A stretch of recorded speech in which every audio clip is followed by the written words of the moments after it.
क्या हाल है बच्चों, जैसे कि आज मई 29 डे 29 साइंस कक्षा की 10वीं में हम पढ़ने वाले हेरिडिटी के बारे में, विच इज योर चैप्टर 8 है ना। हेरिडिटी और इवोल्यूशन बेसिकली काफी बड़ा चैप्टर था पहले, बट इवोल्यूशन को ठीक ठीक उठा के है ना, जहां पे डार्विन की थ्योरी आती थी बट गलत किया गया, बट क्या करें, कर दिया भाई है ना, एनसीईआरटी ने, सीबीएसई ने, नो इशू विद दैट। हमारे पास अभी हेरिडिटी है, हेरिडिटी को काफी डेप्थ में जाके हम समझेंगे, और मेंडल्स लॉ के बारे में देखेंगे, डाई हाइब्रिड या मोनो हाइब्रिड है ना इनहेरिटेंस क्रिएट होते हैं, उसको हम लोग बहुत ही डीपली अंडरस्टैंड करेंगे। तो ये चैप्टर बहुत ज्यादा इंपॉर्टेंट है, मेंडल्स का लॉ बहुत ज्यादा इंपॉर्टेंट है, ये आपके एग्जाम में हमेशा इससे रिलेटेड टॉपिक आता ही आता है, तो ये चैप्टर को पढ़ना अत्यंत आवश्यक है ना। और ट्रेड्स के बारे में जानेंगे, हम जेनेटिक्स के बारे में जानेंगे इस चैप्टर के अंदर में, सो बी रेडी। तो चलिए शुरू करते हैं इस अध्याय को, लेट्स स्टार्ट विद आवर बड़े भैया। तो फिर जैसे कि ये चैप्टर आपका शुरू हो चुका है ना, सो इसको अपन बहुत ही गहराइयों में जाके समझते हैं एंड पता करते हैं कि आखिरकार हेरिडिटी होती क्या है ना, एंड इसको हम लोग डिटेल में समझेंगे। Okay, so let's begin this topic with our बड़े भैया। ओके, सो मैंने यहाँ पे चैप्टर को पेज बाय पेज समझाने के लिए बोला है, सो क्या ये समझा पाते हैं, क्या ये ऐसा कर सकते हैं? आइए समझते हैं, जानते हैं, पहचानते हैं एंड इस चैप्टर को थोड़ा अपना मानते हैं। तो अरे वाह छोटे भाई, अब तुमने पूरी बायोलॉजी को सबसे ढांसू और दिमाग खोलने वाला चैप्टर अपलोड किया है, चैप्टर 8 हेरिडिटी है ना, अनुवंशिकता। बच्चे इस चैप्टर के नाम और उनके लॉज से बहुत डरते हैं, क्योंकि ऑब्वियसली थोड़ा सा ये हार्ड चैप्टर आप लोगों, ठीक है, बायो में आई थिंक सबसे हार्ड चैप्टर यही है आप लोगों का। ओके, पर बड़े भैया है ना, तो इस चैप्टर को हम एनसीईआरटी का के पेज बाय पेज लॉजिक के साथ एकदम शुरुआत से मक्खन की तरह खत्म करने करेंगे, ऐसा कह रहे वो है ना। चलो अपनी नोटबुक और 2 अलग अलग रंग के पेन निकालो, इस शानदार सफर को शुरू करते हैं। वाह क्या बात है। सो जैसे कि मैंने इसके पहले वाले चैप्टर में भी आप लोगों को वेरिएशंस के बारे में बताया था, और किस तरीके से सेक्सुअल रिप्रोडक्शन में आपके वेरिएशंस आते हैं और क्यों ज़रूरी है, मैंने आपको ये बताया था है ना। इससे काफ़ी सारी बीमारियों से इंसान बच जाता है आपका, क्लियर। अब यहाँ पे क्या हो गया, वेरिएशंस क्या है, तो जैसे कि एनसीईआरटी के इस पहले पेज पर सबसे पहले हमें एक मज़ेदार कॉन्सेप्ट समझाया गया है, जिसको हम कहते हैं वेरिएशंस या विविधता है ना। वेरिएशंस क्या होते हैं, जब कोई ऑर्गेनिज्म से बच्चा पैदा करता है तो बच्चा लगभग अपने पेरेंट जैसा ही दिखता है। हमने देखो ना, घर पे बहुत लोग बोलते हैं कि यार इसकी आँख ऐसी, इसके नाक ऐसे हैं, ठीक है, तो मतलब इसकी शक्ल या फिर मम्मी के समान, पापा के समान, दादा के समान, दादी के समान, लाइक दैट है ना, नानी के समान, लाइक दैट। तो ये बेसिकली आखिरकार ये होता क्यों है ना, सो बिकॉज यहाँ पर कुछ चीज़ें जो है कॉपी होती है, ठीक है ना, क्या तो मतलब क्या, पर एग्जैक्ट मतलब कुछ बॉडी पार्ट्स सबके सेम हो सकते हैं, ठीक है, बट आप एग्जैक्ट कॉपी नहीं हो सकते हो। क्यों नहीं हो सकते हो? क्योंकि वहीं पर वेरिएशन आता है, कुछ पापा की चीज़ें आती है, कुछ मम्मी की चीज़ें आती है, ठीक है, कुछ दादा की, कुछ दादी की, कुछ नाना की, कुछ नानी की, तो ये सब हेरिडिटी के अंदर चीज़ें आती है, ठीक है ना, जीन्स इसको अपन कहते हैं, ठीक है। तो उनके बीच जो ट्रेट्स है ना, ट्रेट्स होते हैं बेसिकली आप कहिए, सो उनके बीच जो थोड़े थोड़े बदलाव, डिफरेंसेस होते हैं, उन्हीं को वेरिएशंस कहते हैं अपन, ठीक है। तो asexual and versus sexual, asexual में क्या होता है आप लोगों का, ऐसे वेरिएशन दिखना नहीं मिलते हैं, वो डिट्टो कॉपी होता है लगभग है ना, लगभग क्या मतलब बिल्कुल होता है, ठीक है। लेकिन जो तुम्हारा सेक्सुअल रिप्रोडक्शन है, वहाँ पे वेरिएशन दिखाई पड़ते हैं, क्योंकि वहाँ पे 2 पेरेंट्स का इन्वॉल्वमेंट होता है। देखो असेक्सुअल रिप्रोडक्शन, जैसे कि गन्ना या गन्ना ही लिख के रखा है भाई, गन्ना है, ठीक है, गन्ना या शुगर केन, ओके, खेत में वेरिएशन बहुत ही कम होते हैं, क्योंकि वहाँ एक ही पेरेंट होता है ना, जहाँ पे बहुत ही कम वेरिएशन दिखाई पड़े, वहाँ पे क्योंकि एक ही पेरेंट होता है। लेकिन सेक्सुअल रिप्रोडक्शन में क्या, जैसे कि इंसानों में ओके, वेरिएशन सबसे ज़्यादा होते हैं। क्यों? क्योंकि वहाँ पे 2 अलग अलग पेरेंट्स की चीज़ें आई होती है, ठीक है, कैरेक्टर्स आए होते हैं है ना, आपस में मिलते हैं। ओके, नेक्स्ट बोर्ड एग्जाम का फेवरेट सवाल, वेरिएशंस का फायदा क्या है? तो मैंने को स्टार्टिंग बता दिया, वेरिएशन से क्या होता है, हमारी बॉडी बेसिकली जो बीमारियों से हमको बचा सकती है, ठीक है। देखो मान लो कि एक तालाब में बहुत सारे बैक्टीरिया रहते हैं जो नॉर्मल पानी में जीने के आती हैं। अगर ग्लोबल वार्मिंग की वजह से तालाब का पानी बहुत गर्म हो गया तो सारे नॉर्मल बैक्टीरिया क्या हो जाएंगे आप लोग के, मर जाएंगे, खत्म हो जाएंगे, ठीक है। लेकिन अगर उनमें से कुछ बैक्टीरिया के अंदर पानी की गर्मी झेलने का वेरिएशन होगा तो वो जिंदा बच जाएंगे और अपनी आगे की पीढ़ी जनरेशन बढ़ा पाएंगे, है ना। सो यही है फायदा वेरिएशन का पहला, क्या कि वेरिएशन होने से क्या होता है, वो उस सराउंडिंग में, है ना, में या उस इन्वायरमेंट में भी क्या हो सकता है, सर्वाइव कर लेते हैं वो, ठीक है, जहां पे वो बाकी जो है वो सर्वाइव नहीं कर पाए। क्लियर, इससे कि उनकी पीढ़ी आगे बढ़ सकती है ना। तो जवाब क्या है, वेरिएशंस किसी भी स्पीशीज को बदलते हुए माहौल एनवायरमेंट में जिंदा रहने, सर्वाइवल वैल्यू में मदद करते हैं, ठीक है ना। इसके बाद पेज 2 में क्या, मेंडल्स का कंट्रीब्यूशन। हमारे अंकल जी बहुत ही ज्यादा फेमस थे, इनको ऐसे पढ़ने तो मैथमेटिक्स के लिए भेजा गया था, लेकिन अंकल जी बोले नहीं मैं तो बायो में जाऊंगा, है ना, और इन्होंने अपनी पढ़ाई छोड़ के आ गई, है ना। लेकिन भैया ने जो काम करके दिखाया ना, वो मतलब एकदम इतिहास बन गया। तो देखो बात ये लाइफ में भी ऐसे ही होता है ना। आप लोग, बहुत लोग कहते होंगे कि ये भी कर लो, ये भी कर लो, मैथ्स ले लो, साइंस ले लो, कॉमर्स ले लो, आर्ट्स ले लो, ठीक है, या मोस्टली प्रेफर करते हैं जो प्रेफरेबल सब्जेक्ट्स हैं आप लोगों की, तो आपको फील होता होगा ऐसा कि यार ऐसा ही क्यों करूं मैं, ऐसे ही सब्जेक्ट्स क्यों लूं मैं, है ना। तो इनके माइंड में भी ये चीज आई। क्लियर, बट अगर ये भी उन्हीं बातों में चल जाते लोगों के साथ कि हाँ भैया ठीक, यही बेटर, यही सेफेस्ट ऑप्शन है ना, तो फादर ऑफ जेनेटिक्स का उनको नाम नहीं मिलता भाई, वो फेम नहीं मिलता उनको, ठीक है ना, राइट। अब एनसीईआरटी हमें ले चलती है इस चैप्टर के सबसे बड़े हीरो के पास। अंकल जी का नाम क्या था, ग्रेगोर जोहान मेंडल, ओके। इन्हें फादर ऑफ जेनेटिक्स भी कहते हैं, ठीक है। अब क्या अनुवांशिकी के पिता का नाम क्या था, ग्रेगोर मेंडल, ठीक है। मेंडल ने गार्डन का पी प्लांट, घर मतलब इन्होंने ज्यादा उनके पास था नहीं, तो इन्होंने बस फार्मिंग में गए, वो फार्मिंग में सबसे पहले देखा कि कौन सा ऐसा प्लांट है जो सबसे जल्दी उग जाता है और सबसे जल्दी खत्म हो जाता है, ठीक है। जिनका मतलब लाइफ स्पैन क्या है, छोटा है काफी, ड्यूरेशन, क्लियर। तो उनको मटर का पौधा मिला, okay, right, P plant, right, मटर का पौधा, पीसम सैटिवम इसको कहते हैं, साइंटिफिक नेम है इसका ये, क्लियर। तो पर अपना एक्सपेरिमेंट किया था, बोर्ड एग्जाम का सीक्रेट क्वेश्चन, मेंडल ने मटर का ही पौधा क्यों चुना, बहुत इंपॉर्टेंट क्वेश्चन है, क्यों भाई, मैंने बताया रीजन, क्योंकि 6 महीने वाली बात होती है ना। सॉरी, लाइफ स्पैन क्या बहुत कम होता है, ठीक है। इसका, इस पौधे को उगाना बहुत आसान होता है, पहली बात, ठीक है। इसका लाइफ स्पैन बहुत छोटा होता है, कुछ ही महीनों में ओके नए बीज मिल जाते हैं। इसमें बहुत सारे साफ दिखने वाले कॉन्ट्रास्टिंग कैरेक्टर्स, है ना, विपरीत लक्षण दिखाई पड़ते हैं, जिससे मतलब क्या हमको क्लियर हो जाता है कि हाँ भैया मतलब ये चीज ऐसे हो रही है, ये चीज ऐसे हो रही है, तो उससे क्या स्टडी करने में आसानी होती है, ठीक है, होता है। जैसे पौधा या तो लंबा टॉल ओके होगा या छोटा शॉर्ट डॉफ होगा, बीज गोल होंगे, राउंड होंगे, या फिर क्या होंगे आपके झुर्रीदार, मतलब ये व्रिंकल्ड होंगे, ठीक है, झुर्रीदार, वाह क्या बात है, क्या होंगे, झुर्रीदार, ठीक है। आगे बढ़ते हैं। तो मेंडल ने 2 तरह के ट्रेट्स के बारे में बताया, ठीक है। एक होता है डोमिनेंट ट्रेट और एक होता है रिसेसिव ट्रेट, है ना, मतलब घर का मुखिया वाली बात भैया, ठीक है। और एक क्या एकदम जो कोई नीचे लेवल पे, फिर कुछ भी मतलब जो जिसको ज्यादा मतलब वैल्यू मिलती नहीं, बट ठीक है वो भी है, हाँ, ऐसा कभी होता है ना, आप लोग कभी घर में देखे होंगे। तो वैसे ही डोमिनेंट ट्रेट होते हैं, इनके रेसेसिव ट्रेट होते हैं, क्लियर। तो डोमिनेंट ट्रेट मतलब क्या होता है, वो ज्यादातर अपना डोमिनेंस बना के रखते हैं, डोमिनेंट घर पे नहीं होते हैं, घर पे नहीं। आप लोग किसी स्पोर्ट्स में करो ना भाई, जीत गया मान लो, क्या डोमिनेंट चले गए, ठीक है, डोमिनेंट पोजीशन पे आ गया, जो हार गया मतलब वो क्या रेसेसिव में आ गया। इसका मतलब ये नहीं थोड़ा कमजोर है, नीचे वाला कमजोर है, रेसेसिव वाला। बट हाँ ये है कि ट्रेड क्योंकि अब ज्यादा मतलब ज्यादा वैल्यू लोग उसको देने वाले, ठीक है, डोमिनेंट जो आपके ट्रेड है, क्लियर, उसको, राइट।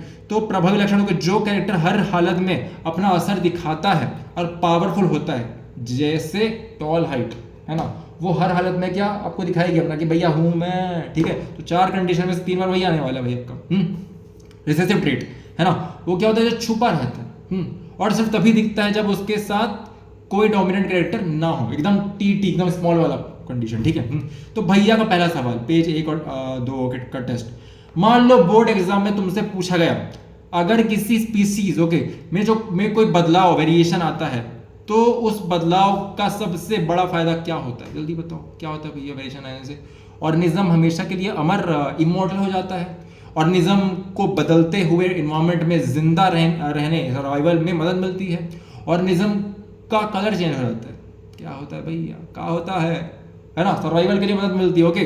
दिमाग लगा छोटे भाई, अभी बड़े भैया ने बैक्टीरिया वाला एग्जांपल देकर समझाया है, गलत भी होगा तो कोई फिक्र नहीं, हम सीख रहे हैं, ओके ठीक है, तो सीखना है, बट यहाँ पे थोड़ा सही भी कर रहा है आप लोगों को। क्या होगा इसका आंसर क्या होने वाला है, जल्दी बताओ। 2 होगा ना भाई, बदलाव आता है, बदलाव को झेल सके, है ना, इसलिए वेरिएशंस इंपॉर्टेंट है, ओके।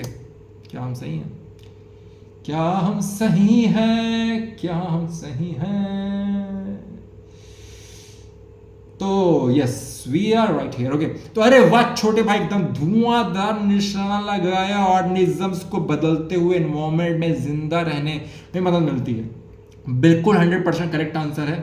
मौज कर दी भाई, क्या बात है, मजीद चाहिए एकदम से। वेरिएशंस का असली मकसद ही ये होता है कि अगर मौसम या माहौल बदले तो पूरी की पूरी स्पीशीज एक साथ खत्म ना हो जाए। चलो अब एनसीईआरटी के पेज बाय पेज सफर में आगे बढ़ते हैं और चलते हैं पेज 3 और 4 पर। ओके, मेंडल का पहला जादू है ना, बहुत इंपॉर्टेंट, काफी बहुत ज्यादा इंपॉर्टेंट है। मेंडल जी ने, अंकल जी ने किया क्या पहले, सबसे पहले, ठीक है, इसको अपन कहते हैं क्या, मोनो हाइब्रिड क्रॉस, है ना। मोनो मतलब क्या होता है यार, सिंगल, क्लियर। तो मतलब क्या, यहाँ पे इन्होंने पहली बात तो सिंगल ट्रेड्स को पकड़ा और उनके बीच करवा डाला कुछ, मतलब हाँ ठीक है, मतलब ओके, मिला दिया उनको, क्लियर है ना। यहाँ से बोर्ड एग्जाम में हर साल 3 से 5 मार्क्स का सवाल पक्का आता है, तो पढ़ लो इसको अच्छे से। मोनो हाइब्रिड क्रॉस है ना, एकल संकरण है ना, हाइट का खेल, समझना इसके बारे में। मेंडल ने एक लंबा पौधा टॉल है ना टीटी लिया और एक छोटा पौधा ड्वार्फ शॉर्ट है ना टीटी लिया। जब उनके बीच क्रॉस रिप्रोडक्शन करवाया भैया, ठीक है ना, क्लियर। तो इनमें मतलब क्या है, वो भी सेक्सुअल रिप्रोडक्शन या फिर असेक्सुअल रिप्रोडक्शन करवाया, है ना। दो लिया मतलब ऑब्वियस बात है सेक्सुअल रिप्रोडक्शन हुआ होगा, ठीक है ना। तो उससे 2 जनरेशन मिली, समझना, इसका डायग्राम दिखा रहा हूँ मैं। ये रहा हेरिडिटी चैप्टर आप लोगों का। ये पेरेंट्स वाली बात कर रहे हैं, किस तरीके से आपके पेरेंट्स से चीज़ें आपके अंदर आती है, ठीक है, इसको अपन ट्रेड्स कहते हैं, clear. Accumulation of variation during reproduction बता रहा है ये, ठीक है। इस तरीके से आता है।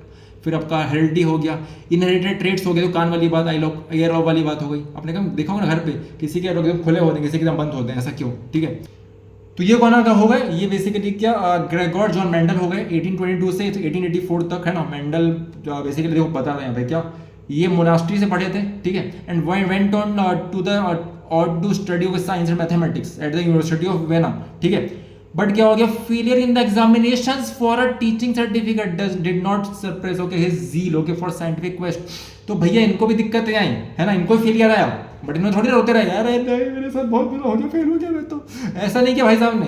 इन्होंने बोला नहीं, क्या फर्क पड़ता है, ये यूनिवर्सिटी क्या बताएगी भैया मेरे को, मैं तो वो करूंगा जो मैं करना चाहता हूँ, ठीक है, क्लियर। सर्टिफिकेट टीचिंग का मिले या ना मिले, है ना, I don't care about it, I don't care about it, okay, clear. हमको तो भाई फादर बनना सीधा जेनेटिक्स का। तो he went back to his monastery okay and started growing peas, है ना। समझ रहे हो, कितना लोग हंसे होंगे, अरे कैसा आदमी है, फेल होके आ गया यहाँ पे, अभी अब क्या क्या कर रहा है, मटर उगा रहा है, बताओ इधर, है ना, खेती बाड़ी में लग गया भैया बंदा, हाँ, इतना पैसा खर्चा किया माँ बाप ने। अब many others okay had studied the inheritance of traits in peas and other organisms earlier. बहुत लोगों ने इसके बारे में स्टडी किया था पहले, बट मेंडल का काफी अच्छा खासा क्या था, रुझान था इसमें, और उन्होंने कुछ ऐसा निकाल के दिखा दिया जो बाकी लोग नहीं कर पाए, okay. But Mendel okay blended his knowledge okay of science and mathematics को उन्होंने ब्लेंड किया। देखो फेल होने के बाद भी, है ना, उन्होंने क्या साइंस और मैथ्स को यूज कर पाया। तो भाई आप लोगों से वही कहता हूँ भाई, गोल ये नहीं होना चाहिए एग्जाम पास कर लूंगा मैं, कर लूंगी मैं, है ना। आपका गोल ये होना चाहिए कि आप लोगों ने कुछ सीखा कि नहीं सीखा उससे, है ना। And was the first one okay to keep count of individuals exhibiting a particular trait in each generation, है ना, ठीक है, राइट। तो मेंटल की स्टोरी थी, एंड उन्होंने मतलब साइंस मैथमेटिक्स दोनों यूज कर लिया यहाँ पर, and was the first one two keep count of individual, मतलब उन्होंने क्या एक प्रॉपर स्टडी कर पाए वो, ठीक है, मैथमेटिक्स के प्रयोग से, ओके, क्लियर। तो यहाँ पे मैथमेटिक्स काम है, हम लोग मैथमेटिक्स से भगते हैं यहाँ पर, है ना, ठीक है। तो to keep count of individuals exhibiting a particular trait in each generation, this helped him to arrive at the laws of inheritance. बहुत ज्यादा इंपॉर्टेंट है लॉज ऑफ इनहेरिटेंस, ठीक है, इसको हम पढ़ने वाले हैं, है ना। तो देखो ये जो वहां पे दिया हुआ है ना, भाई बड़े भैया जो शो कर रहे हैं यहाँ पर, ठीक है, उसी बड़े भैया का यहाँ पे बता रहा हूँ मैं किस तरीके से। देखो ये दिख रहा है, ये आपके क्या पेड़ पौधे हैं, यहाँ पे अलग अलग क्या शेप्स एंड साइजेस है, दिख रहा है, ये देखो, अरे कभी इतना नीचे कभी इतना ऊपर, क्या कर रहा था भैया तुम, ऐसा थोड़ी ना करते हैं, ऐसा करते हैं का, हैं, बोलो कहाँ गया।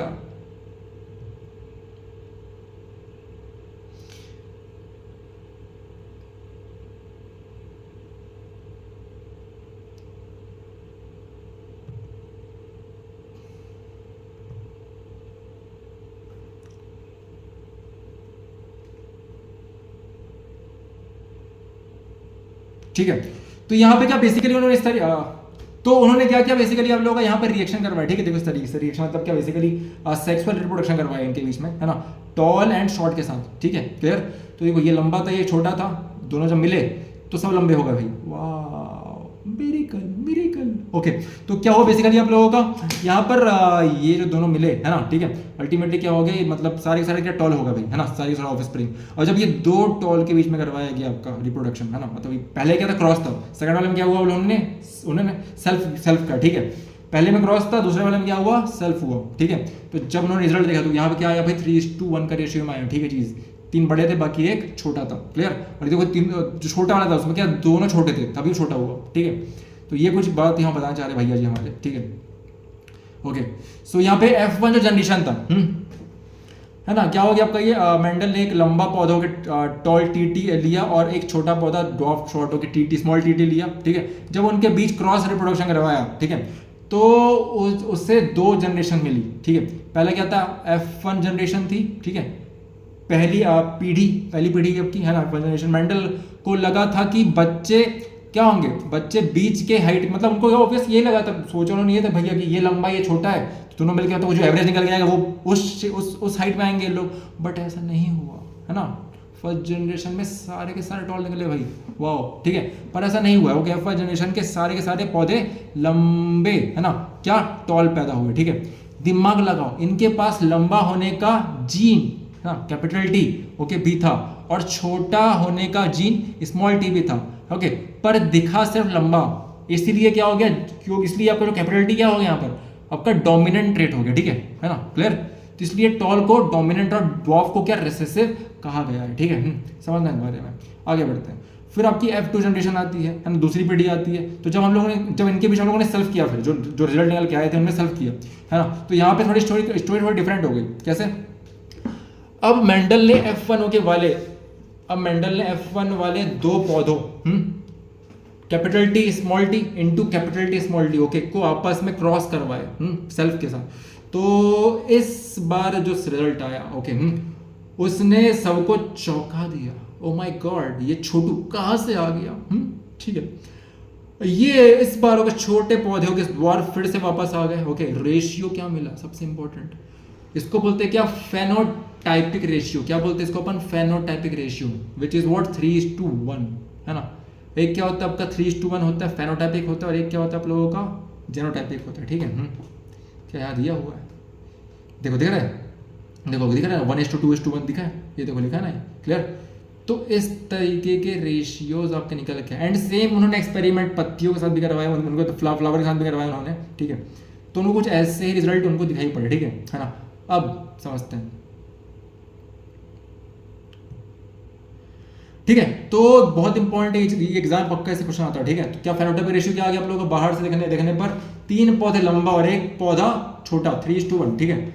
जेनोटाइपिक रेशियो क्या हो गया आप लोगों को, जीन्स के अंदर देखने पर एक पूरे लंबा, ओके, एक पूरा लंबा हो गया, ठीक है, टीटी कैपिटल टीटी, 2 मिक्स लंबे, okay, capital T small T, है ना, और एक पूरा छोटा स्मॉल टी, तो 1:2:1 का रेशियो बन गया। एक पूरा कैपिटल टीटी, एक 2 के capital T small T, and third क्या हो गया आप लोगों का सिर्फ स्मॉल टी।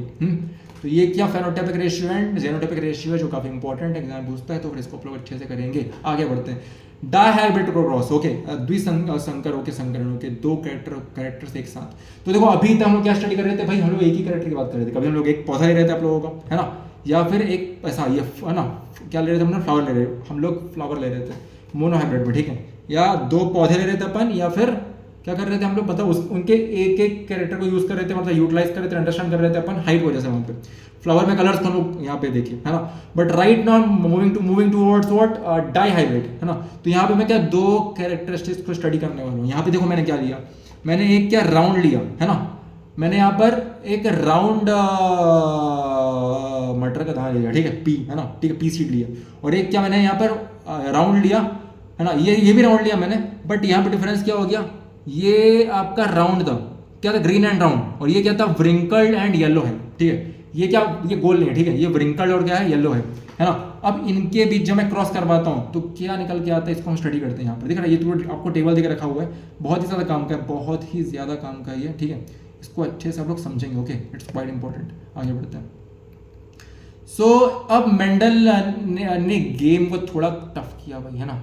लाइक इस बार उन्होंने एक साथ दो अलग अलग कैरेक्टर्स को एक साथ देखा। ओके, बीज का शेप ओके क्या था, गोल राउंड, है ना, उसको कैपिटल आर उन्होंने नाम दिया। और या ओके झुर्रीदार ओके ना, व्रिंकल, जो कि उन्होंने स्मॉल आर नाम दिया। ठीक है, बीज का रंग क्या था, या तो पीले थे येलो कैपिटल वाई, या फिर हरे थे, वो क्या हो गया आपका स्मॉल वाई। उन्होंने एक पौधा ओके लिया, बीज गोल और पीले देखो क्या हो गया पीले, क्या उसको क्या नाम दिया उन्होंने, कैपिटल आर कैपिटल वाई था। और दूसरा ओके नाम दूसरा लिया जिसके बीच झुर्रीदार और हरे ओके स्मॉल आर थे। ओके, इसका नाम क्या दिया उन्होंने, F1 जनरेशन। ओके, सारे के सारे बीज ओके गोल और पीले, capital R capital Y small y थे, पैदा हुए क्योंकि राउंड और येलो के डोमिनेंट कैरेक्टर्स थे। ठीक है, ऑब्वियसली देखो यहाँ पे दिख रहा है, ये देखो दोनों क्या हो गए, येलो है, बट वही बात है कि राउंड पैदा हुआ येलो। ठीक है, क्लियर है ना। अब व्रिंकल नहीं हुआ इस बार। तो यहाँ पे जब उन्होंने क्या ये F1 जनरेशन निकल गया। ठीक है, चीज ये जब उन्होंने इन दोनों को फिर से करवाया, ठीक है, सेल्फ के साथ मतलब क्या रिप्रोडक्शन करवाया आप लोगों का, तो यहाँ पे F2 जनरेशन निकल के जो आई वो काफी खतरनाक थी, है ना। और वो मतलब उसमें बहुत सारी वैरायटी आप लोग निकल के आई। ठीक है, दिख रही है यहाँ पे देखो, ये देखो दिख रही है, देखो इतने सारे हो गए अभी, इतने सारी वेरिएशन निकल के आप लोग गए, है ना। और ये काफी इंपॉर्टेंट, इसको थोड़ा सा घर आप लोग पढ़ के जाएंगे। ठीक है, ये टेबल काफी काम का, ये टेबल 100% एग्जाम में इससे कुछ ना कुछ क्वेश्चन आते हैं। ठीक है, सो इसके बाद क्या हो गया आप लोगों का, तो हाइब्रिड क्या हो गया, जब F1 को आपस में क्रॉस करवाया, है ना। ठीक है, तो उसमें 16 कॉम्बिनेशन मिले। ठीक है, उनका बाहर से दिखने वाला ratio, phonetic ratio, board exam में डायरेक्ट पूछा जाता है। ठीक है, वो क्या था, डाई हाइब्रिड F2 रेशियो 9:3:3:1। इसका मतलब 9 राउंड येलो के 3 राउंड ग्रीन, 3 व्रिंकल्ड येलो और एक अकेला व्रिंकल्ड ग्रीन मिला, समझे।